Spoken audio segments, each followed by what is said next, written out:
लोग को जो हम पकड़े हैं उनको सीकली सरदार के तौर पे अपन जैसे बोल सकते हैं, जैसे लोकल लैंग्वेज में जो बोलते हैं। इनका काम है बेसिकली झाड़ा वगैरह जो टीन वगैरह का बनाते हैं, हाँ, जो गली वली मोहल्ले में घूमते हुए आपको दिखाई दे देंगे, उस टाइप के हैं।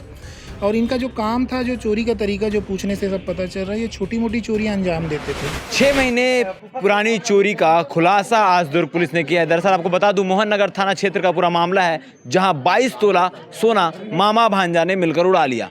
22 तोला सोना उड़ाने के बाद दुर्ग पुलिस लगातार इस मामले की खोजबीन कर रही थी। चोरी किसने की इस बात की जानकारी इकट्ठा कर रही थी, मगर कुछ हाथ नहीं आ रहा था। फिर दुर्ग पुलिस को एक लीड मिलती है, लीड का पीछा करते हुए, लीड को फॉलो करते हुए दुर्ग पुलिस मामा भांजे के पास पहुंच जाती है। हमारे साथ additional SP Abhishek Jha sir मौजूद हैं, जिनसे तमाम जानकारी लेते हैं किस प्रकार से चोरी की जा रही थी, किस प्रकार से ये लोग यहाँ से फरार हुए थे और इनका पुराना काम क्या था। सर, जिस प्रकार से 22 तोले की चोरी हुई है, और कौन थे ये लोग जो चोरी कर रहे थे और किस प्रकार से इनके चोरी करने का पैटर्न था? ये जो चोरी है, ये इन लोग को जो हम पकड़े हैं उनको सीकली सरदार के तौर पे अपन जैसे बोल सकते हैं, जैसे लोकल लैंग्वेज में जो बोलते हैं। इनका काम है बेसिकली झाड़ा वगैरह जो टीन वगैरह का बनाते हैं, हाँ, जो गली वली मोहल्ले में घूमते हुए आपको दिखाई दे देंगे, उस टाइप के हैं। और इनका जो काम था, जो चोरी का तरीका जो पूछने से सब पता चल रहा है, ये छोटी मोटी चोरियां अंजाम देते थे। जैसे घर में कहीं जा रहे हैं, कहीं दिख गया, घर सुना है तो वहाँ घुस गया, कोई चीज़ उठा के लेगा, इस टाइप की चीज़ें अंजाम देते थे। पहली बार ऐसा हुआ, पूछताछ में इन्होंने बताया कि फर्स्ट टाइम ऐसा हुआ कि इतनी बड़ी जो चोरी है वो अंजाम दिए। मतलब गलती से इनके हाथ में इतना 22 तोला सोना लग गया उस अलमारी में? हाँ, उनको मौका मिल गया। वो उस समय कोई वृद्धा थी साथ में, जो पानी के बहाने उनके घर में गए थे, और उसी दौरान उनके बीच में जब वो पानी लाने गई तो इन्होंने अपना चाबी जो नकली रखे रहते थे लोग, उसे अलमारी से निकाल के लोग ले गए थे। यहाँ इतनी बड़ी चोरी की वारदात को अंजाम देने के बाद वो यहाँ से कहाँ फरार हो गए थे? पुलिस ने लगभग 2000 से ज़्यादा CDR खंगाले, CCTV फुटेज खंगाले गए, तो किस प्रकार से इनकी लीड मिली? इनके जब ये चोरी हुआ तो ये हमारे लिए बहुत बड़ा चैलेंज था। पुलिस और साइबर दोनों की टीम उसमें लगी हुई थी। जब हम लोगों ने बहुत सारे टावर डम एनालाइज़ किए तो कुछ लीड हमको हाथ में लगी हुई थी। उसके आधार पे हम लोगों ने टीम पे इंदौर और वडोदरा भी भेजा था। हालांकि आसाती सफलता नहीं मिला, लेकिन फिर भी कुछ लीड हमारे हाथ में थी, उसको हम लोगों ने आगे बढ़ाया। आगे बढ़ा के एनालाइज़ किया तो अभी जब हमको नया सफलता मिलेगी, इनका कुछ पता चला कि ये जो लोकेशन इनका ये दिल्ली के आसपास है। फिर इन्होंने चेस करना चालू किया। जावरा मध्य प्रदेश में एक होटल है, वहाँ से इन लोग को हिरासत में लिया गया था। इनको जब हिरासत में लिया गया तो इनके पास से कितना मशरूका जो है वो बरामद हो पाया है?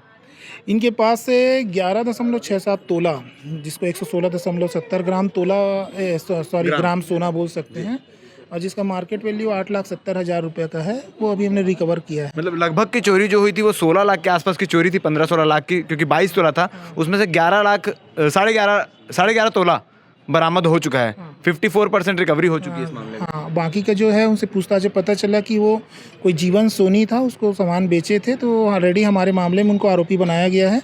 और उसकी पूछताछ करने पे पता चला कि वो दार जो है मध्य प्रदेश पुलिस ऑलरेडी उसके पीछे लगी हुई है। 2 करोड़ के एक मामले में फरार चल रहा है। मतलब जीवन सोनी का काम ही यही है कि चोरी के सोने को खरीदना, बेचना, ये सब करना। धार में भी, मध्य प्रदेश में भी इसी सब चीज़ों के लिए पुलिस वहाँ पे लगी हुई है। वो ऑलरेडी वैसे पहले भी काम कर चुका है और उसी सब मामलों में उसके पीछे लगी हुई है पुलिस। सर, इस मामले में 2 आरोपी पकड़ाए हैं, निशांत सिंह और राजू सिंह। इनका पुराना काम या पुराना बैकग्राउंड की बात करें तो कहाँ से हैं ये लोग, क्या काम करते थे और किस प्रकार से इस लाइन में घुसे कि काम करते करते रेकी करना और फिर चोरी को अंजाम देना?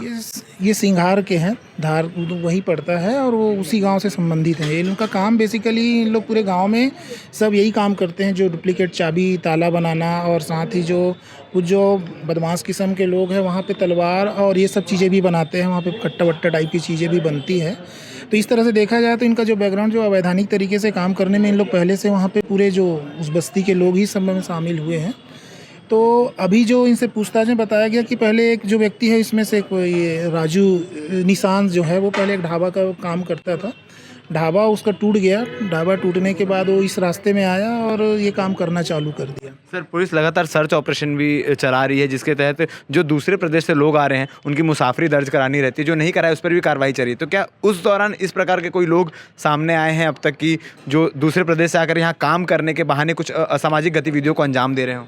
अभी तक हम लोगों ने जितने भी अभी चेकिंग की कार्रवाई लगातार जो चल रही है, जिसमें जो भी सूचनाएं मिल रही है उसमें हम लोग के द्वारा चेक किया जा रहा है।